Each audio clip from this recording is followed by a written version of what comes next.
Hi guys, അപ്പോൾ നമ്മൾ food and tech ആർമിയിലേക്ക് എല്ലാവർക്കും സ്വാഗതം.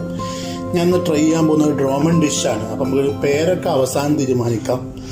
അപ്പോൾ അതിന് നമുക്ക് ആദ്യം വേണ്ടത് ബോൺലെസ് ചിക്കൻ പീസസ്. അപ്പോൾ ഞാനതിങ്ങനെ റൗണ്ട് സ്ക്വയർ ഷേപ്പിൽ ഞാൻ കട്ട് ചെയ്തിട്ടുണ്ട്. ഓക്കെ, കേരള സ്റ്റൈലിലേക്കാണ് ഞാനിത് പ്രിപ്പയർ ചെയ്യാൻ വേണ്ടി പോകുന്നത്. ഓക്കെ, അതിന് കുറച്ച് കുരുമുളക് ഇടാം, നിങ്ങൾക്ക് ഇഷ്ടത്തിനനുസരിച്ച് കേട്ടോ. നിങ്ങളുടെ ഏരിയ ഒക്കെ നിങ്ങൾ എങ്ങനെയാണ് അത് കൺസിഡർ ചെയ്യുന്നത് വെച്ചെങ്കിൽ ഉപ്പ് പാകത്തിന്, മഞ്ഞൾ,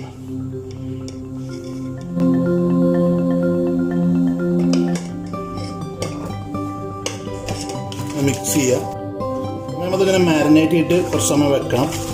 ഇങ്ങനെ മിക്സ് ചെയ്തു, കുറച്ച് സമയം മാരിനേറ്റ് ചെയ്യാൻ വേണ്ടി വെക്കാൻ. നമ്മൾ കുറച്ച് ഒലിവ് ഓയിൽ ഒഴിക്കാം പാനിലേക്ക്. ഇനി നമ്മൾ ആ ചിക്കൻ ഫ്രൈ ചെയ്യാൻ വേണ്ടി പോവാണ്. ചിക്കൻ എടുത്തു,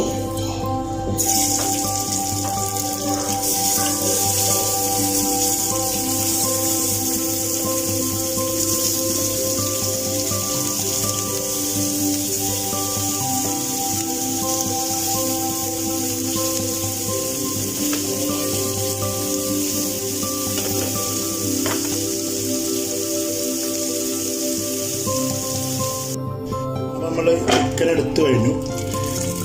ആ സെയിം പാനിലേക്ക് തന്നെ ആദ്യം കുറച്ച് ഇതിടുക, ക്യാപ്സിക്കം. അത് കുറച്ചത് സ്റ്റർ ആവുന്നവരാണ് ക്യാപ്സിക്കം അളക്കാം. അതിനുശേഷം അതിലേക്ക് ചെറുതായിട്ട് അരിഞ്ഞിട്ടുള്ള ചെറിയുള്ളിയും വെളുത്തുള്ളിയും ഇഞ്ചി ആഡ് ചെയ്യാം.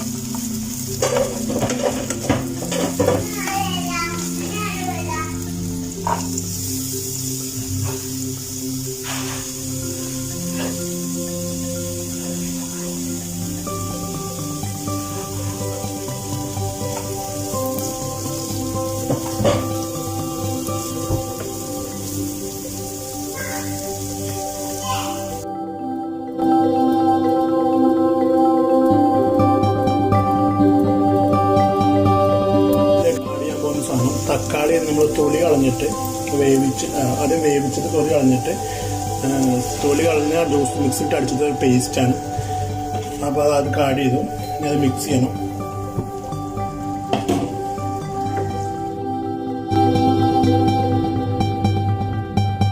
കുറച്ച് ഉപ്പ് ആഡ് ചെയ്ത് കൊടുക്കുക, കാരണം നമ്മൾ ഇത്രയും സംഭവങ്ങൾ ഇട്ടല്ല. ഓക്കെ,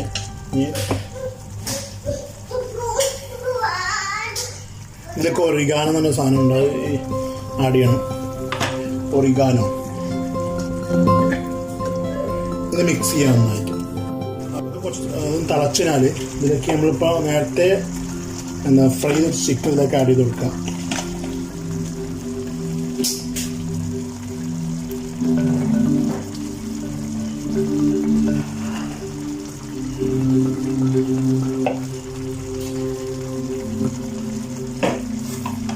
ഇത് ഇളക്കിയതിന് ശേഷം തീയൊന്ന് കുറച്ച് വെച്ചിട്ട് ഇത് അടച്ചു വെക്കുക.